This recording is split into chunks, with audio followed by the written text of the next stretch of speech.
yeah, I was really interested in the political scientists you had on earlier, particularly talking about the ANC and the DA and various other things. And it struck me there's a huge political opportunity for someone in South Africa, but I doubt it's the DA. I mean, from what I can see of what they've done so far in government is just facilitate the ANC to be slightly less worse than they were before. And that's not a dream or an aspiration that South Africans should have. And I think there's a huge gap in the market for someone to come through it that can actually take this country on and fix the issues. But it's also as well, I mean, listen to the other guy that was talking about it. I think we overthink things. If you think about what happened at the end of apartheid, really the white guys did a better deal than the black guys. And in fact, all the property, all the wealth, all the companies were retained by the white population. And it's fairly inevitable that the black population were going to take it back somehow. And that's through BEE, through the government, through state capture. So in a way, it was set up by the independence deal, and that was always going to happen. And so we reached that point now, though, where the ANC is dropping in popularity. It's gone from 50 to 40. Some say lower, and I think it's going to continue on that trajectory. But I think there's huge opportunities for a breakout party like Reform that could actually break through and become a party of government in South Africa. You look at Reform, it's come from absolutely nowhere, and it's broken through. So in the world of social media, in the world of faster moving political entities, stuff can happen real quick. You look at Argentina; it happened, bang, overnight. So I'll stick off South African politics because that's not my speciality. Other than to say, as far as I can see, the DA do not look like a party of government. They look like a party facilitating a less worse version of the ANC. That's my view for what it's worth. I was specifically asked to speak about Trump. I think he's misunderstood. I think that'll be the polite way of putting it. But he's a rare politician. He's a politician that actually does what he says he's going to do. And that's a rarity. Now, I recently flew to Victoria Falls, and I always like to ask a taxi driver or the air hostess, what did you vote for at the last election? Because I'm always interested in people's opinions. And the woman said, the air hostess said, well, you won't like the answer. So I thought, oh, maybe she's talking about Gayton McKenzie. but actually, she said, I voted for Malema. She said, but if Donald Trump was here, I'd vote for him. So interesting comment, I thought. But 5 things that Trump said he was going to do. One was stop illegal immigration on the southern border, which pretty much he's done. I don't know if you followed that, but the legal crossings are down 95% in under 3 months, which shows with resolution what you can do if you really want to do it. So he's come straight out of the blocks and done it. The second point was America first, which is these tariffs or the kind of issue around the trade deficit that the US is running. If you look at January, the US trade deficit was 150 billion US dollars. So the whole world sees the US market as Treasure Island. Now, of that 150 billion, $60 billion was with Canada. So you can see why Canada is now in the firing line. I'm not sure I like the 51st state of America stuff. I think that's going a little bit over the top. But the tariff situation, if you like, is a reaction to the fact that countries have been basically using America as a dumping ground, and he's saying no, it's going to stop. So if you think about promises made and promises kept, first one was immigration, massive topic in American politics. The second was tariffs. Tick. Now, whether it's going to end the way he wants it to end is a different kettle of fish. I think he's wrong about, you collect huge amounts of money from tariffs. What it generally does is protect your market in the same way the EU have protected their market and Canada. I mean, Canada have got some tariffs of 250% on some products. They ferociously protect their dairy market and various other things. So I think that will be modified. I think he's got that wrong, but I think that will be nuanced and it will be modified. The third thing was drain the swamp. And also the fact that a 36 trillion deficit, the country's going broke. So you may think that Elon Musk is a bit of a crazy guy. I think I do as well. But actually, he's attacking a real world problem, which is corruption, fraud, and the misuse of public money. In fact, someone said corruption is bad in South Africa. The number one most corrupt country in the world is the United States of America by a country mile. It's just they're more developed at exploiting corruption, particularly political corruption. So he's come straight out and gone, yep, we're going to try and cut the deficit. We're going to try and sort those issues out, and he's trying to do it. Now, you could argue Elon Musk is, as I say, a bit of a crazy guy, but he's actually doing what they said they were going to do. The fourth thing he promised was to scrap net zero and drill, baby, drill. They're going to ensure that America's got the lowest energy prices in the world, which will give itself the best chance of being a manufacturing country again. So you've got the tariffs, low energy, and they're going to try and bring jobs back to America. And the final thing, which is probably the most controversial of the lot, if you accept settling the war with Ukraine and in Gaza, is he wants to smash, and I mean smash, the existing world order of nationalistic organizations, the World Health Organization. He's got BRICS firmly in his sights. He wants to return the world to sovereign, independent nation state. And that is the thing that's probably going to be the hardest of the 5 things to do. Even if you look at Ukraine, in the UK, there's been a huge outcry about the meeting with Zelensky. The Europeans now saying, we're going to put £1 trillion into our own defense. And Donald Trump's going, great, it's your business, you sort it out. And so actually, he's already achieved another massive goal in his geopolitical strategy, which was the Europeans pay for their own defense. So we come on to Trump and Africa.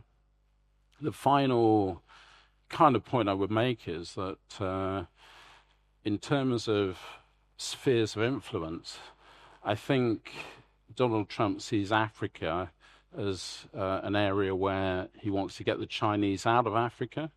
And I think if you look at what he's doing with the Russians, trying to seal a peace with Ukraine and bring the Russians kind of back into the tent rather than outside the tent, I think the threat of Russia is massively overestimated. Its economy is the size of Spain. It's batting way beyond its averages, whereas Trump would see the real enemy as China. And so I think he's thinking we'll settle this issue and then we'll move on to the main event, which is China. And I think he probably sees South Africa and Africa as mineral rich in the same way as Greenland. And I think they're going to definitely turn their attention to kicking the Chinese out of Africa. So I think there's going to be a lot of excitement down the track. I didn't want to go on too long because I've been promised a Q&A session. And the final thing I think is that if they can fix the budget deficit, if they can fix the trade imbalances, then what they're going to try and do is unleash a new revolution, which is artificial intelligence, robotics, healthcare. America, for all its sins, is at the cutting edge of most technology, and they're going to unleash that into the world. I think that'll be down the track. But if we think about the 5 things he got elected on, he's damn well doing all 5. Now, you could say it's the same as trying to rewire a jumbo jet in flight, what he's trying to do, and the jumbo jet might crash. That's a possibility. But I think the existing structures and the existing economic strategy of the world is going to hell in a handcart anyway. So I'm glad someone's given it a go.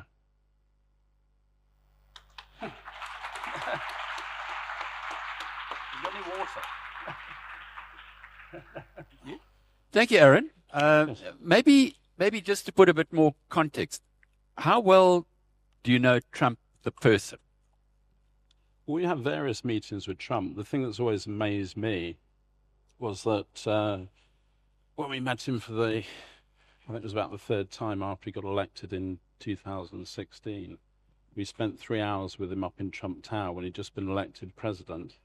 And we were the first people to see him. What astonished me was that he was quite a quiet personality in private. So off camera, he's very thoughtful and quiet, and actually talks less than the people he's talking to. As soon as you switch a camera on, it's like plugging him into the national grid. He just explodes. So he's quite a complex character, and I think, the mainstream media, they want to hate him, but I think he's going to be judged by the results. I looked at the thing that came out this morning about Ukraine, and he's managed to persuade the Ukrainians to agree to, or the US and the Ukrainians have agreed a peace package to take to the Russians. I can't believe anyone else would have been able to achieve that. Now, it may ultimately fail, but I think what you'll find now is, now he's got the Ukrainians on side, the temperature and his angst will rise with the Russians to sign the deal. And I think that's when it'll become interesting, because he's been criticized for being pro-Russian. I think he's just a businessman that likes a deal. He's transactional. And so sometimes you have to be a bit creative and upset people to get things done.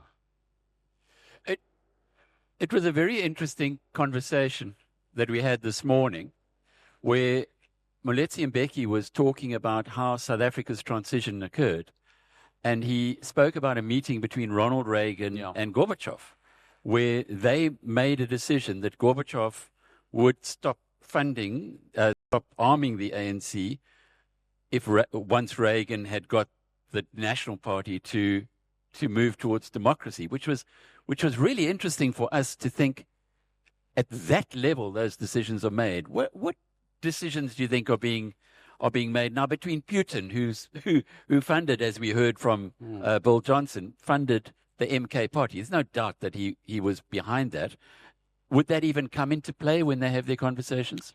I think, as I say, I think the Russians are punching above their economic weight. And I think in terms of what America thinks of South Africa, I think probably not a lot at the moment. I mean, if you think of what's sitting on Trump's desk, an Israeli-Palestinian war, Ukraine and Russia, he wants to settle those first. But I think he sees Russia as a third division power, and I think he'd rather have them on side than outside the tent. To quote John Major, he'd rather have them in the tent pissing out than pissing on the tent. So I think this whole European thing that's been made out of this, that there's some bogeymen that are going to be in Paris by tea time, it's just utter nonsense. And I think what America thinks is geopolitically that they'll want the Chinese out of Africa. That's a big ask, given how deep the tentacles are in Africa. Yeah, but most African countries, the concept of ownership is a very transitory arrangement. They kicked the Russians out once before.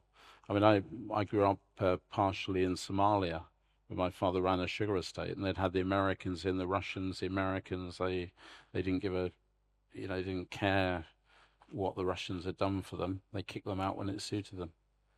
And the feedback that you're getting about the Africa general response, I mean, 54 countries, so we can't be universal about it, but your taxi driver saying, I would vote for Malema or Donald Trump, which is interesting.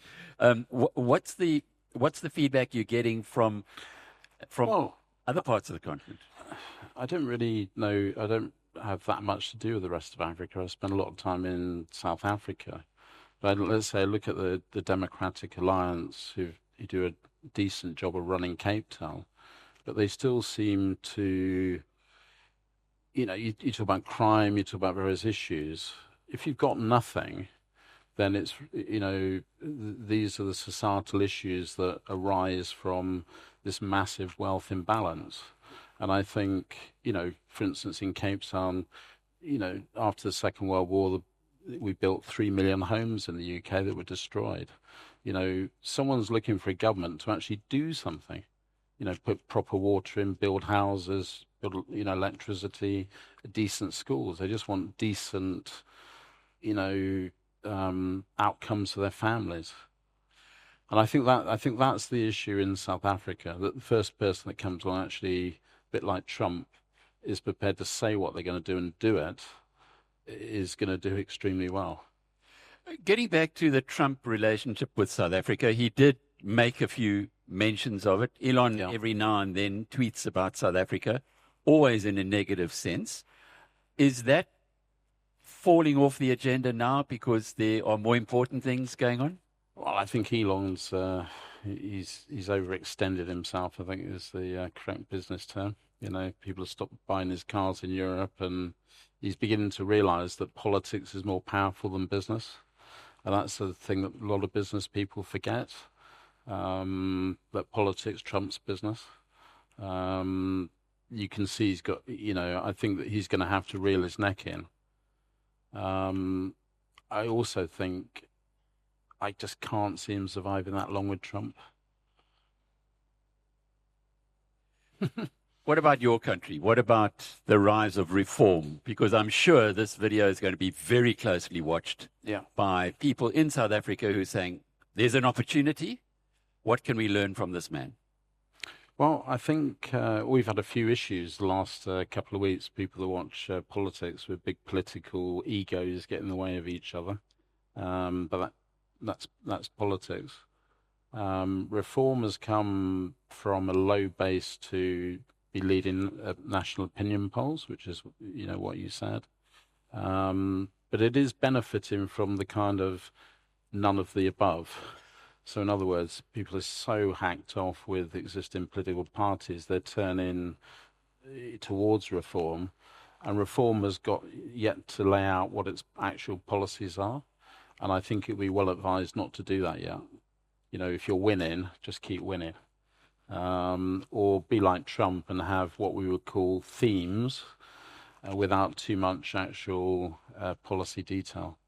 So I find South African politics fascinating, but also deeply uninspiring. As I say, the DA, their aspirations just seem to be to moderate an ANC government. They don't have any actual leadership aspirations to turn the country round and be the next government, which is, I think, what one of your other speakers, alluded to. It's a very interesting perception, and certainly sometimes you need someone outside to see where we might be going wrong in South Africa. But there is a theme almost that's coming through here. Moletsi Mbeki said the same thing, go for 51%. But on the other hand, if the DA were to walk out of the government of national unity, which people won't, they might be really punished, not just by getting a lower vote at the next time round, but by having Jacob Zuma and co coming. No, I meant more in terms of the personalities. There's not one personality, I think, well, there's a leader or someone that's got a real inspiration or idea for the country. I'm not saying walk out of it, although it is historically the case that if you're in a coalition, you nearly always get punished for being a coalition partner. That was true of the Liberal Democrats. It was true of Winston Peters in New Zealand. That somehow you don't get any of the credit, but you get all the blame. And when they leave, at some point they'll have to leave the coalition before the election, or go down with it. I read recently that one of the advantages of getting older is that you see trends. You see things repeat themselves. Now, the trend that we're seeing in the world right now is politics and society is moving from the left across to the right. I guess the improvement in the Reform Party's fortunes is part of that. Are you seeing that as being sufficient and lasting long enough to sweep the Labour government out come Well, I 2029 think or I think I ever see it earlier slightly date? differently. I think we're quite surprised to have got to where we got to so quickly. After 4.5 years of a socialist government, I think most of what we would call the soft Tory voters will be willing to climb over hot coals to vote probably Reform or for a real conservative option.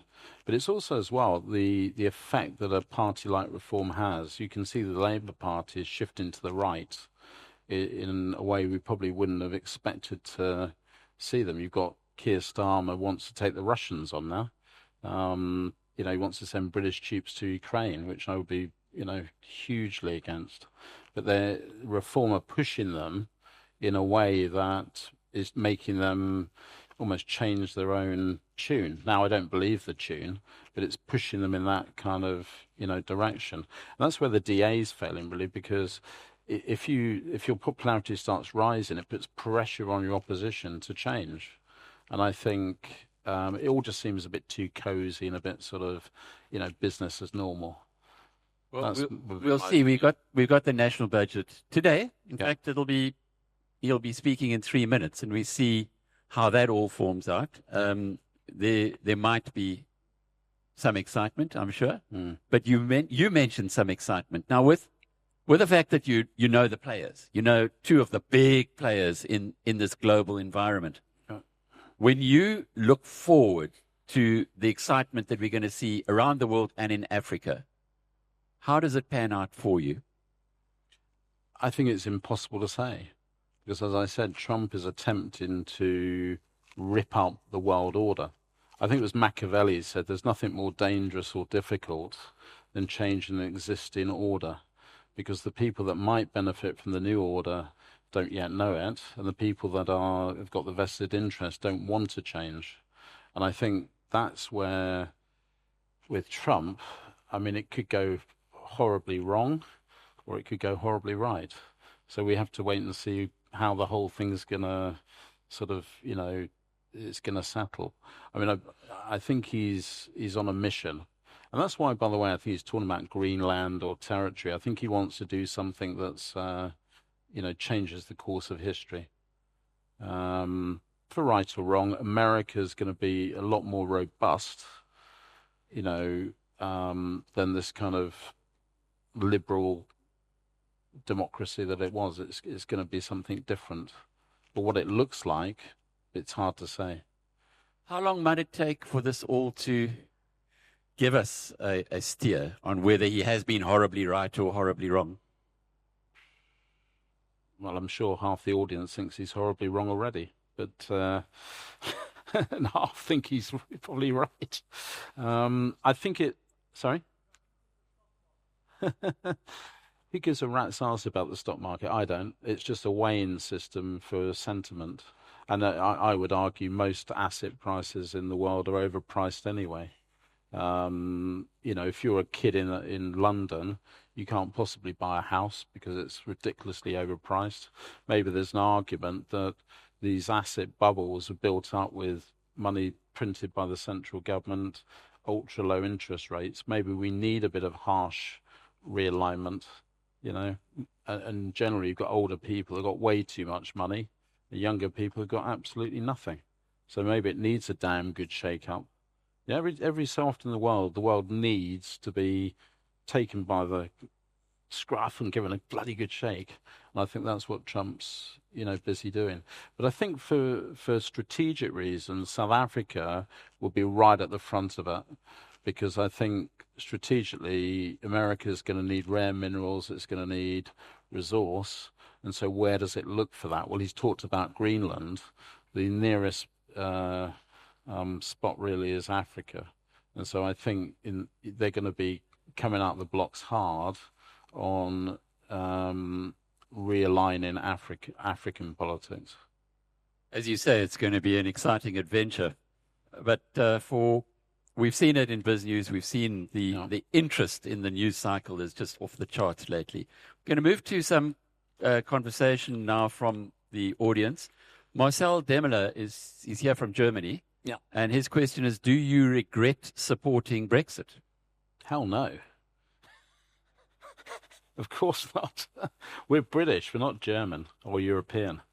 We do not belong in Europe. It's not our destiny. And,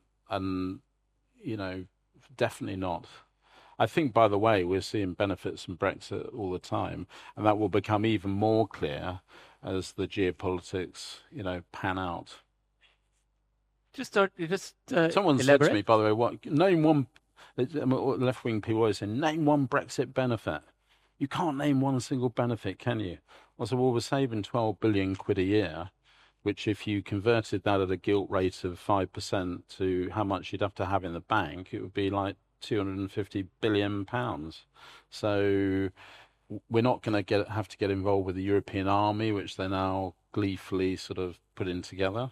Look at German politics. It's a complete mess. You've got a right-wing, supposedly German winner of the election having to make a pact with what is effectively an EFF type Green Party and the like. So no, I'm pretty pleased with Brexit. It appears as though the British public is divided on that, though. They were always divided on that. I mean, I think you said in the opening remarks, the polls told us that Remain were going to win 60-40, and they ended up losing. When can they translate that into actual power, those polls into power? When's the next date that the Brits go? 2029. So 2029. It's a long way off, and that's why I think Reform would be well advised not to come up with too many policies, but just what I would call the general direction of travel.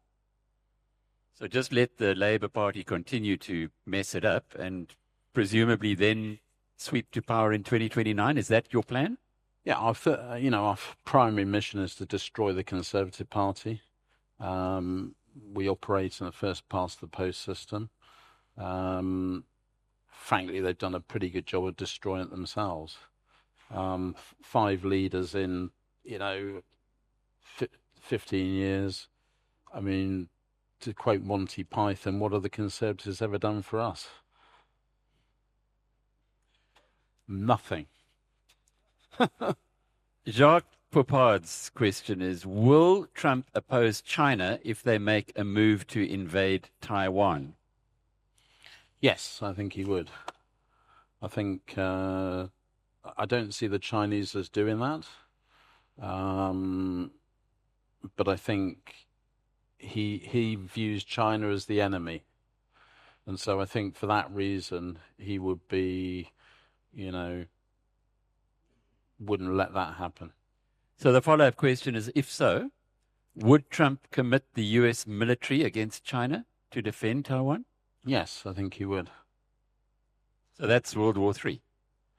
Not always. I mean, as we've seen in Ukraine and Russia, you can have conventional military wars without nuclear weapons. Gerrit Lampen, who's a very famous stockbroker, ex-stockbroker, says, in Economics 2, we learn that nations get richer through free trade and that tariffs make all nations poorer. Ben Bernanke actually wrote his thesis on that. Surely these tariffs will reduce trade and make all nations poorer, including America. So should we sell all our shares and invest in gold? And some would ask Bitcoin. Well, I own a lot of gold, let's put it that way. But the first part of that question was free trade. What has been going on is not free trade. I mean, he's talked about reciprocal tariffs. Why don't we criticize Canada for all the tariffs they put on their internal products, or the Chinese have been doing this for years, and the Japanese before them, and the EU. So, I mean, Trump hates the EU and these types of protective kind of arrangements. So you could say free trade, but it's not free trade when you just use America as a dumping ground for your products. It's a very good point. I recall listening to some pretty educated people saying it was better in terms of the amount of money that you earn to be a cow in Europe than to be a person in Africa. In other words, the subsidies for the cattle in Europe was higher. That's the other thing about the European Union. The common agricultural policy, just sponsored inefficient farming. It was interesting when the Brits joined the common market and the New Zealand farmers were cut out of huge markets. Their reaction to it has become more efficient, and now they're a very successful agricultural trading nation. So these kind of you get laws of unexpected consequences. One of the things I always thought about with South Africa was if you're white male and you can't work in government or the Navy or anywhere, what does it mean? Your only option left to you is to be an entrepreneur. So all they've done is actually seeded off, the entrepreneurial spirit of white guys in South Africa, the opposite probably of what they thought. So this unintended consequence thing always kicks in. It's a very, very good point. I recall having a golf game with the CEO then of RMB Private Bank, and he made that point. He said, look around. We were in Pretoria. He said, look around at all these houses. These are all guys, Afrikaans guys, who previously would have worked for the state, but they were kicked out, and now they're entrepreneurs. Every entrepreneur, not every, but most entrepreneurial companies that made it big in this country are Afrikaans-owned businesses. Gary Brown says, what are Arron's thoughts on Scottish independence now that the SNP is on the down? Is that issue settled for good? Well, they couldn't run the country. They couldn't even build a couple of ferries, without massive corruption and the like. It's. On some level, I wish they would go away, but really, they've been incapable of running their own affairs or have done it very badly. Same with Wales, to be honest. The Welsh Senate, there's no parliament in the world that's run worse than the Welsh government. You only have to look at the. I was looking through the DEI, woke, all this stuff. The money that's being just wasted when they should be focused on the health system. You wait 24 hours for an ambulance now in Wales. All the things that are important to people are being completely neglected at the altar of political correctness and nonsense. And for some reason, the UK has swallowed this bullshit more effectively than any other country in the world. It really has gone for it in a meaningful way. But I think reform is going to put pay to that. We've got the two biggest polluters in South Africa, the CEOs here. Yep. Dan Murakani will be talking here after Chris. And tomorrow, Simon Baloyi, Dan Murakani, CEO of Eskom. And tomorrow, Simon Baloyi, who's the CEO of Sasol, will be talking. And both of them have been whipped with this net zero rod. Have you got any insight there? I think Trump's going to put pay to net zero. The Chinese already, just pay it lip service. They keep on opening a coal-fired power station every other week. They just don't care. And actually, it's a convenient sort of religion almost. If you think about people need to believe in something. And I think net zero has been one of those things. There's a difference between good environmental stewardship and net zero, which has become a political, almost doctrine or religion. But I think that with China going hard at it, the Americans are going to go drill, baby, drill for low energy costs. And I think you look at Europe, no one's in a position to really take net zero seriously. I saw for the first time BP the other day said, we're dropping all this, not quite said that, but we're dropping this nonsense and getting back to producing oil. So I think South Africa would be well advised to drop it in the waste paper bin and move on. I'm sure that would be music to the ears at Eskom, because they've been pushed into huge costs on renewables as well, in the same way as the UK has done. What unforeseen consequences, asks Andrew van Dam, will Trumpism likely see? Unfortunate Unforeseen. or unforeseen?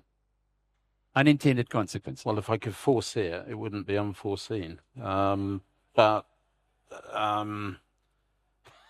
so I don't really know how to answer that. I mean, I think the wonderful thing about it is, if you're a disruptor like I am, I quite enjoy his Gulf of America. It makes me laugh. It upsets a lot of people. Get a sense of humor. But I think unfortunate side effects. I think the unfortunate ones would be if he continues to go at it too fast. It's a marathon, and I think he's trying to run it like 100 meters. But that would be the business person inside of me. I want to get things done, and so I think that he's just going at it. He got elected on 5 promises. He's damn well trying to deliver all 5 as quickly as he can. You did say it could go horribly wrong or horribly right. And I guess the question there is, what would you define as horribly wrong? World War III. Fair enough. But that's a risk anyway, isn't it? I mean, I think if you think about how I see the world, is that it's developed into huge government, what I would call corporatism rather than capitalism. When we were growing up, you could earn a living, buy a house, have a family, have a reasonable standard of living. Now you're almost a paid indentured serf for the government. And, corporations have become huge and almost governmental. So somehow we've got to get back to the idea of capitalism and free markets and nation states. That to me that's the big issue. And I think Trump will push it in that direction, but whether he'll get it right or wrong, that's a big open question. Byron Lotter, who's also a stockbroker, says, do you honestly believe that pushing down asset prices so that young people can buy homes is the answer? That sounds like a socialist ideology. Ask the ANC for advice. They're experts at destroying value. Well, I think all stockbrokers like seeing stocks go up because people buy more stocks and get more commission. So I'd say what he just said there is completely wrong.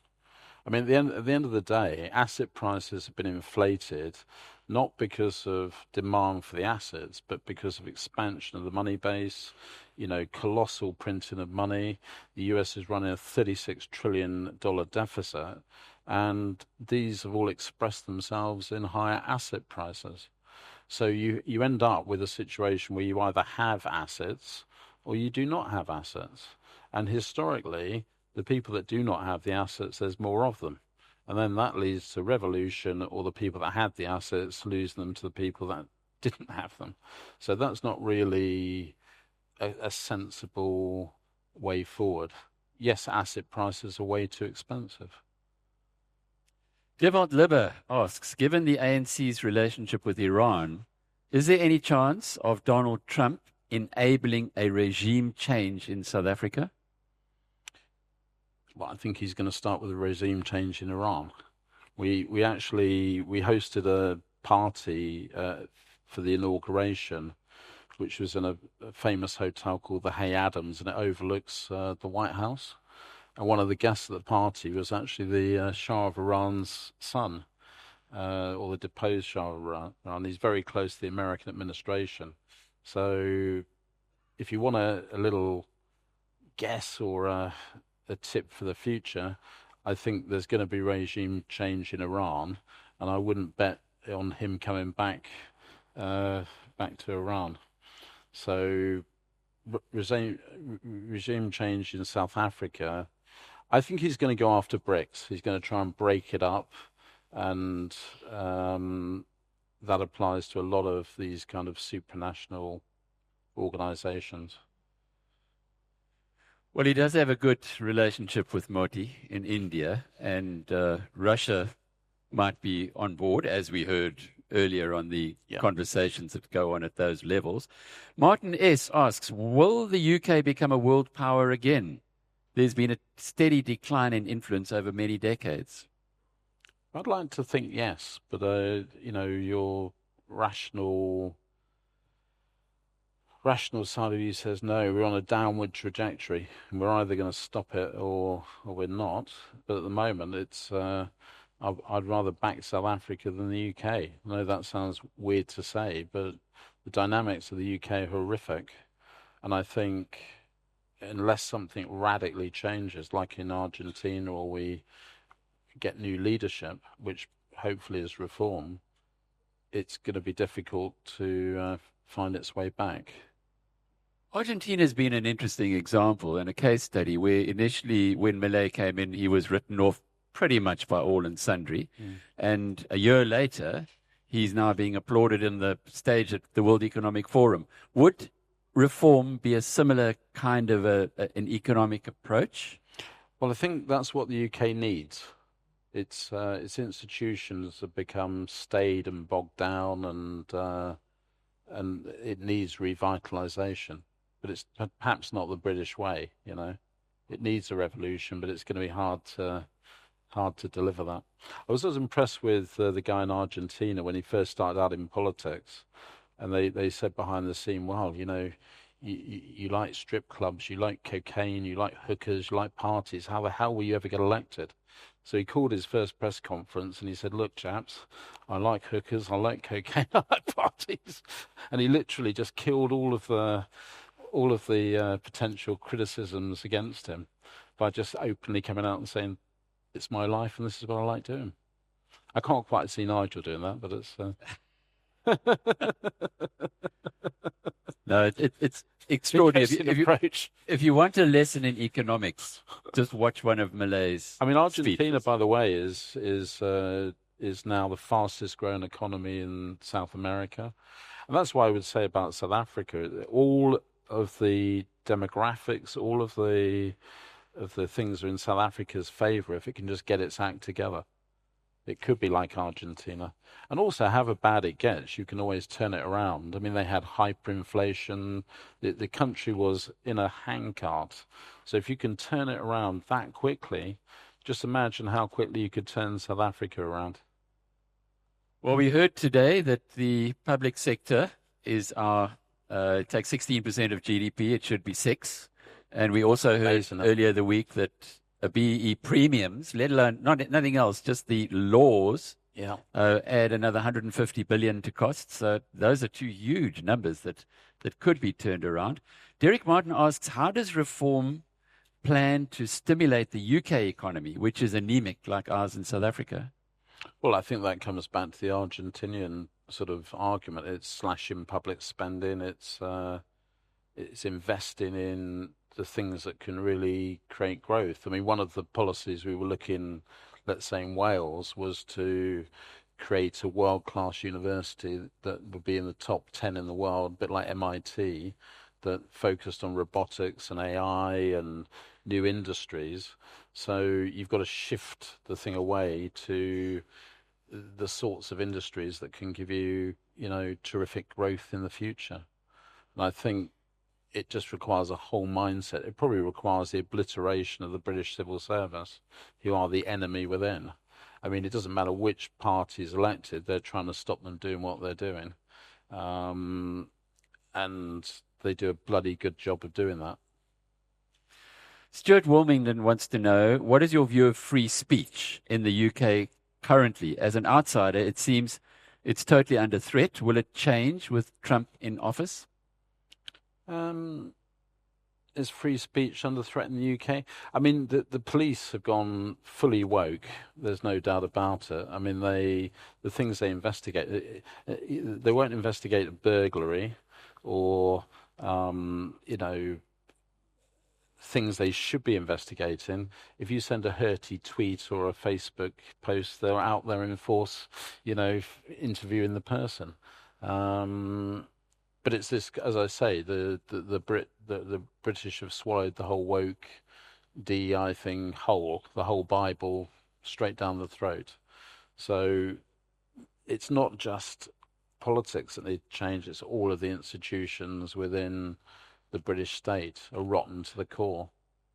Tommy Robinson? I'm not a fan, but I believe what he's done is highlight the issues that were needed highlighting. I think I probably have pretty much the same view as Nigel on that you can highlight something, be right, without being a particularly endearing character. We all know Nigel Farage, but does Reform have a strong contingent of competent professional politicians and administrators to take up positions of power if the party wins the next national elections? That's probably a weakness at the moment, but as I say, for Reform, it's more about direction of travel rather than actually having those people in place. I mean, if you look at the Conservative Party and the Labour Party that have come in, I mean, the standard of politician is as low as it's ever been. So I don't really see that as an issue at the moment. I mean, when we get round to 2029, we're going to elect hundreds of Reform MPs, and that's the right time to ask that question. Do you agree that AI is a game changer like the personal computer and the internet that will cause huge productivity gains? Yes, I mean, there's absolutely no doubt about it. But I think it's in common with a lot of things over the years. It will increase productivity, but also increase output. So, you go back to the days of the spinning jinny or trying to remember from my schoolboy history when they smashed up the machines, the Luddites, because they didn't like the fact that a machine could now, weave. But I think that revolution is going to be led from the United States of America, and it's going to change all of our lives in a very fundamental way. And the political issues arising from it are massive, and I don't think anyone's got any answers for that. We've just got news, thank you Les for posting it, that the VAT will increase in South Africa from 15 to 15.5% on the 1st of May and to 16% on the 1st of April. We'll have more detailed insight on that in the post-budget discussion tomorrow. I'm not so sure that it's universally agreed, but there's a question to you, Leon Potgieter, about VAT. Yeah, it was actually a stat I saw the other day, which is talked about direct taxes and indirect taxes. VAT is a tax on the poor, not the rich, because the rich, their percentage of their income that gets paid away in indirect taxes like VAT is tiny compared to poorer people, where it's huge, because it's going on your essentials of life. So it's a regressive tax on the poorest in South Africa. I mean, that's what I mean by the DA. They should be coming out and saying, not on your life, you're not going to do this. But they just roll over. Well, maybe they have. Or maybe they haven't. No, they have. Well, but it's going up, right? Well, Helen's not here, but she did tell me beforehand that they have. So we'll hear from her later. But die poppe gaan dans hier in Suid-Afrika. Hulle gaan dans. But there's more to that, and we will be discussing it tomorrow. That VAT is going up. So, from what I understand, because of the way that the budget is structured, in South Africa, even though the budget doesn't get passed by a majority, the finance minister can approve an increase in VAT. But we'll find out more about that now. That was my point, though. You come back to what I've forgotten the name of your speaker earlier said, that really that's when you should be using your power in coalition to say no. Yeah. Well, let's not speculate. I believe that. Anyway, that was my point. That's in the works. So lots of fun and games coming. As you say, the adventure begins. It's here in South Africa. It's beginning around the world. It's extraordinary. You like it as a disruptor, but people who are not disruptors, how do they get through this next however many years? Just put a cold towel on their head and sit there with a beer, I should do. I mean, if nothing else, Trump's interesting, isn't he? He's a act of nature, really. But I think, by the way, we'll never see anything like this ever again. I mean, that's a rock solid certainty. A politician that actually says he's going to do something and then goes out and does it, and everyone goes, "Oh my God, I can't believe he's done that." Well, you obviously weren't listening to the US election, because he did exactly what he said he was going to do. And will Nigel Farage do that? I don't know, Nigel's more the sort of guy you take back to meet your granny for a cup of tea. He's definitely, he's not out the Trump mold. Although I would say he's, he's a consummate politician, and I think they're going to really struggle to stop him winning in 2029. Will's question: do you think that Trump will attempt to destroy the EU? Destroy the European Union? Yes, he hates it. I mean, Trump is essentially for the nation state, as I am. I hate the EU with a passion. I think it's, as Gorbachev said, why would you be trying to recreate communism within Western Europe? That was his take on the European Union. It's my take on the European Union. I mean, you look at Romania, they've just cancelled elections there at the behest of the EU. It's not democratic. If you vote against an EU diktat, you're told to go and do it again until you get the right answer. It's essentially, if you can't vote in and out your own politicians to make your own laws, you're not a sovereign country. We're getting a lot of themes coming through. That Moletsi and Becky were mentioning that as well, with a constituency, which was agreed apparently, as he was saying, in South Africa, and yet we don't have that yet. Martin Lowe, last question for the day. Arguably, Trump has appointed a rather competent cabinet. Do you think he will be inclined to listen to good advice, even if he's in disagreement with it? Sorry, can you just repeat that? Trump has appointed what appears to be a competent cabinet this time around. Do you think that he will be inclined to listen to their advice, even if he disagrees with it? He's thin-skinned, narcissistic, and will do what he wants to do. So no. I think that's no, yes. Arron Banks, thank you. Thank you.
Right now, you can get the cheapest Forex rate around, right here, on Shift.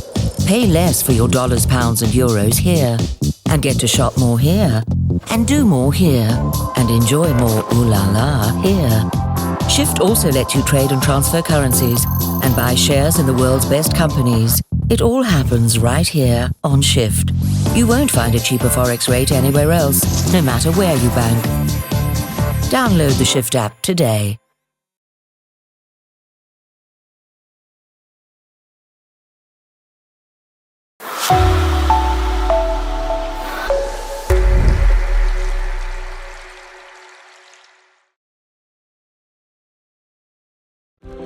In the world of business banking, projections, numbers, and your bottom line can often triumph over relationships. At Investec, we value both.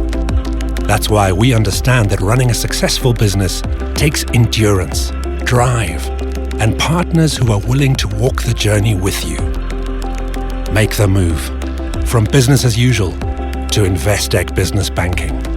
Out of the ordinary. Downings is South Africa's leading marquee infrastructure company, proudly celebrating 25 years of excellence, renowned for creativity, innovation, and unmatched technical expertise. Our event marquees and semi-permanent structures elevate any project with style and sophistication. Whether it's a corporate event or a commercial project, we tailor every structure to meet your needs with world-class precision. Visit downings.co.za to consult with our expert team. Downings, your trusted marquee specialists nationwide.